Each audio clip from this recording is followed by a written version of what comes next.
الحمدللہ الحمدللہ رب العالمین والعاقبۃ للمتقین والصلاۃ والسلام علی سید الانبیاء والمرسلین۔ معزز سامعین و ناظرین حضرات، آج اس درس کے اندر ہمارا موضوع حضور نبی رحمت صلی اللہ تعالی علیہ وآلہ وسلم کی یہ حدیث مبارکہ ہے، جس کے راوی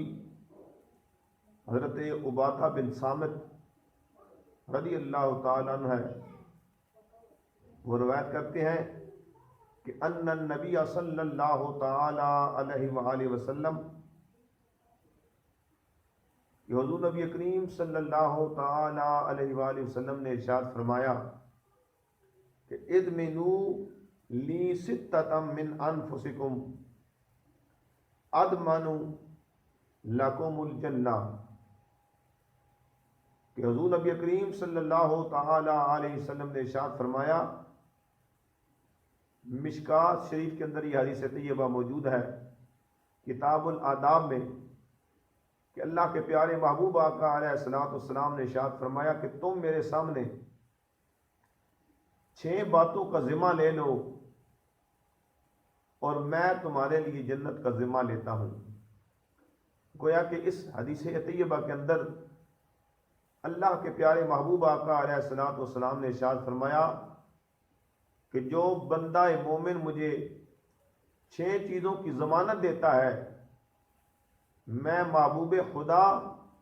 تمہیں تمہاری جنت کا ذمہ اپنے ذمہ لیتا ہوں، میں تمہیں جنت کی بشارت دیتا ہوں۔ تو سوال یہ پیدا ہوتا ہے کہ یا رسول اللہ صلی اللہ تعالی علیہ وسلم، وہ 6 چیزیں ہیں کون سی جن کے سبب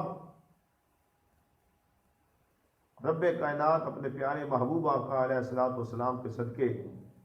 بندہ مومن کو جنت کا مستحق بنا دیتا ہے؟ تو حضور نبی کریم صلی اللہ تعالی علیہ وسلم نے ارشاد فرمایا کہ اصدقوا اذا حدثتم، کہ جب بھی تم گفتگو کرو تو سچ بولو، یعنی جب بھی تمہاری زبان کھلے تو اس زبان پر سوائے حق اور سچ کی کوئی چیز جاری نہ ہو۔ تمہارے منہ سے ہر لفظ نکلنے والا سچائی کی طرف رہنمائی کرے، سچا لفظ ہونا چاہیے، جو تمہاری گفتگو ہو اس کے اندر سچائی ہو۔ تو حضور علیہ الصلوۃ والسلام نے ارشاد فرمایا کہ جو بندہ مومن مجھے سچی بات کرنے کی ضمانت دیتا ہے کہ کبھی اس کی زبان پہ جھوٹ نہیں آئے گا، میں محمد عربی صلی اللہ تعالی علیہ وسلم اس کو جنت کی بشارت دیتا ہوں۔ اور دوسرا، وَأَوْفُوا إِذَا وَعَدتُّمْ، حضور علیہ الصلوۃ والسلام نے ارشاد فرمایا کہ دوسری چیز کیا ہے ان 6 میں سے، کہ جب تم وعدہ کرو تو وعدہ وفا کرو، وعدہ کو پورا کرو۔ اور جس بندے نے اپنے وعدے کے اندر وفا کی، جو وعدہ کیا اس پر پورا اترا، تو اللہ کے پیارے محبوب آقا علیہ الصلوۃ والسلام نے ارشاد فرمایا کہ تمہارا یہ عمل اگر اسی طرح چلتا رہا کہ جب تم وعدہ کرو گے اور وعدے کو پورا بھی کرو گے، تو میں مصطفیٰ کریم صلی اللہ تعالی علیہ وسلم تمہیں جنت کی بشارت دیتا ہوں، تمہاری جنت کا ذمہ اپنے ذمہ لیتا ہوں۔ اور تیسری چیز، حضور نبی کریم صلی اللہ تعالی علیہ وسلم نے ارشاد فرمایا وَأَدُّوا اذا تُمِنْتُمْ، کہ جب تمہارے پاس کوئی امانت رکھی جائے، جب تمہارے پاس کوئی بندہ امانت رکھے تو تم اس کو اسی طرح لٹاؤ جس طرح اس نے تمہارے پاس جس طریقے سے رکھی تھی، گویا کہ تم امانت کے اندر خیانت نہ کرو۔ تو حضور علیہ الصلوۃ والسلام نے ارشاد فرمایا کہ ایماندار بندہ جو ہے، جو کسی کی امانت کے اندر خیانت نہیں کرتا، میں محمد عربی صلی اللہ تعالی وسلم اس کی جنت کی بشارت دیتا ہوں۔ اور آگے حضور علیہ الصلوۃ والسلام نے ارشاد فرمایا کہ چوتھی چیز کیا ہے کہ وَاحْفَظُوا فُرُوجَكُمْ، کہ اپنی شرمگاہ کی حفاظت کرو۔ حرام کاری بدکاری کی طرف نہیں، بلکہ جائز طریقے کے ساتھ حضور علیہ السلام نے ارشاد فرمایا کہ جو بندہ اپنی شرمگاہ کی حفاظت کرتا ہے، میں رسول مقبول صلی اللہ تعالی علیہ وآلہ وسلم اس کو جنت کی بشارت دیتا ہوں، اس کی جنت کا ذمہ اپنے ذمے لیتا ہوں۔ اور آگے حضور علیہ السلام نے ارشاد فرمایا وَغَضُّوا أَبْصَارَكُمْ، اپنی نگاہوں کو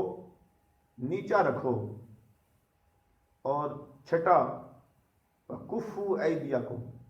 اور اپنے ہاتھوں کو گناہ کی طرف لے جانے سے باز رکھو، اپنے ہاتھوں کو ظلم کرنے سے باز رکھو، اپنے ہاتھوں کو بدکاری کی طرف جانے سے باز رکھو۔ تو جس بندے نے یہ 6 عمل جو میں نے آپ کے سامنے ذکر کی ہے اس حدیث مبارکہ کے تحت، جو بندہ ان کی پاسداری کرتا ہے کہ جن چیزوں سے رسول اللہ صلی اللہ تعالی علیہ وآلہ وسلم نے منع فرمایا ہے ان سے رک جاتا ہے، تو حضور نبی کریم صلی اللہ تعالی علیہ وسلم نے ارشاد فرمایا کہ اس کے لیے جنت کا ذمہ میں اپنے ذمہ لیتا ہوں کہ جو بندہ ان تمام چیزوں کی پاسداری کرتا ہے، اللہ کریم اپنے پیارے حبیب آقا علیہ السلام کے صدقے ہمیں حضور نبی رحمت صلی اللہ تعالی علیہ وسلم کی اس حدیث طیبہ کو